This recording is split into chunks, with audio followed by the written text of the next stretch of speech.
কারো ক্যান্সার দেখে যদি এই দোয়াটা আপনি বিশ্বাসের সাথে পড়েন, জীবনে কোনোদিন ক্যান্সার রোগে আক্রান্ত হবেন না। অন্যের বিপদ যদি দেখেন, এটার জন্য একটা দোয়া আছে। অনেক সময় আমরা দেখি হাসপাতালে ক্যান্সারের 3rd স্টেজে চলে গেছে, লোকটা হ্যাংলা হয়ে চিকন হয়ে হায়রে কি কষ্ট পায়, দেখি না? বিষ্ণু বলে একটা দোয়া যদি কেউ অন্যের কোনো বিপদ দেখে পড়ে, ওই বিপদ তার জীবনে কখনো আসবে না। শুনবেন? শোনার আগ্রহ আছে? অনেক সময় হয় যে আমরা মহাসড়ক দিয়ে যখন চড়ি, দুর্ঘটনায়, আইরে আল্লাহ, দুর্ঘটনায় মানুষের মাথা একদিকে, দেহ আরেকদিকে, ব্লিডিং, এরকম হয় না? আল্লাহ তুমি হেফাজত করো। বিশ্বনবী বলেন এই দুর্ঘটনা দেখে কেউ যদি এই দোয়াটা পড়ে, তার জীবনে সে কোনোদিন এরকম অ্যাক্সিডেন্টের সম্মুখীন হবে না।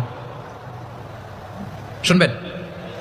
বিশ্বনবী বলেন অন্যের বিপদ দেখে কেউ যদি পড়ে, আলহামদুলিল্লাহিল্লাযী আফানি মিম্মা বাতালাকা বিহি ওয়া ফাদ্দালানি আলা কাসীরিম মিম্মান খালাকা তাফদীলা, মানে প্রশংসা সেই আল্লাহর যে আল্লাহ তাআলা তোমাকে যেই জিনিস দিয়ে পরীক্ষা করেছে, আমাকে ওইটা থেকে বাঁচিয়ে দিয়েছে।